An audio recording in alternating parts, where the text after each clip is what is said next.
ketika manusia gagal menyelesaikan masalah hidupnya, psikisnya yang kena.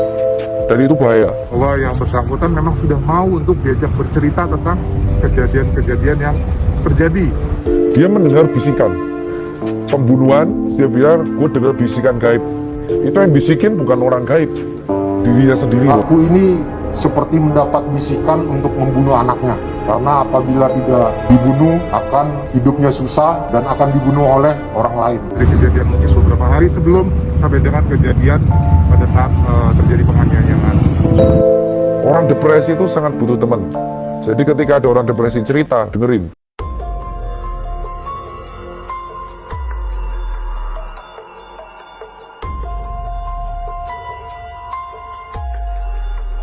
Media sosial diguncang oleh berita seorang ibu yang menggorok leher 3 orang anaknya di Brebes.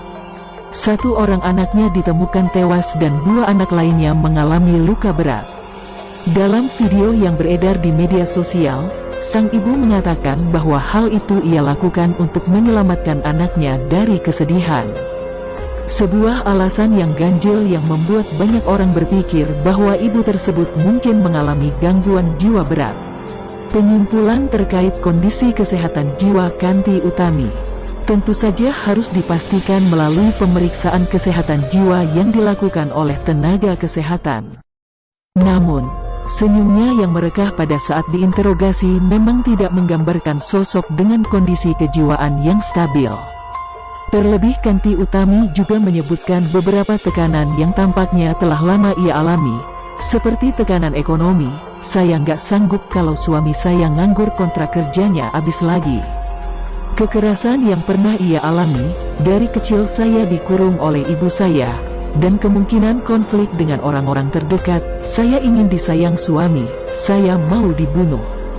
Kanti Utami terlihat seperti orang yang mengalami isu kesehatan mental yang cukup ekstrim. Kolom komentar lalu dipenuhi oleh kampanye pentingnya healing sebelum berumah tangga.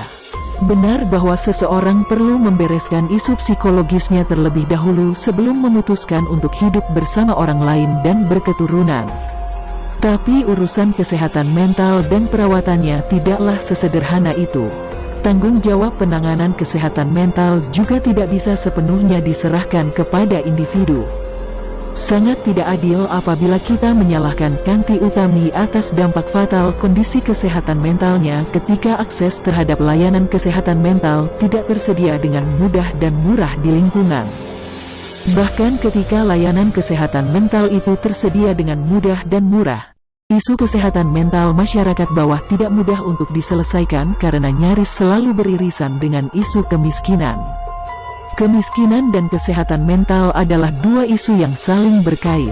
Ada banyak studi yang secara konsisten menunjukkan bahwa kemiskinan menjadi salah satu faktor penyebab dan menimbulkan konsekuensi gangguan kesehatan mental. Di level individu, kemiskinan menyebabkan stres finansial, tekanan hidup yang berat dan berkepanjangan, nutrisi yang tidak seimbang, dan kesehatan perinatal yang buruk. Di level keluarga, kemiskinan menimbulkan lingkungan keluarga yang tak menyenangkan akibat stres orang tua, minimnya rasa aman dan kehangatan, rendahnya stimulasi, pengasuhan yang tidak konsisten. Bahkan kekerasan dan pengabaian terhadap anak. Dalam wacana kesehatan mental, semua dampak kemiskinan itu menjadi faktor risiko munculnya gangguan mental. Orang-orang seperti Kanti Utami tidak hanya memiliki sumber daya yang terbatas untuk memulihkan diri dengan memanfaatkan layanan kesehatan mental yang ketersediaannya juga terbatas.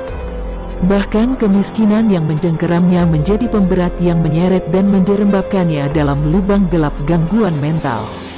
Sistem layanan kesehatan mental juga perlu didukung dan berjalan bersama usaha serius pemerintah dalam pengentasan kemiskinan. Tanpa menyelesaikan akar masalahnya yang fundamental, usaha-usaha penanganan gangguan mental masyarakat lapisan bawah yang dijerat kemiskinan tak akan pernah mencapai hasil yang optimal. Pada titik ini, semua tindakan yang merugikan dan mengabaikan kesejahteraan rakyat, seperti korupsi, menjadi sangat menyakitkan. Pejabat-pejabat yang merampas uang rakyat mungkin hanya berpikir tentang keuntungan yang mereka dapatkan, tapi yang sebenarnya terjadi adalah pembunuhan pelan-pelan. Seperti yang dialami oleh anak Kanti Utami.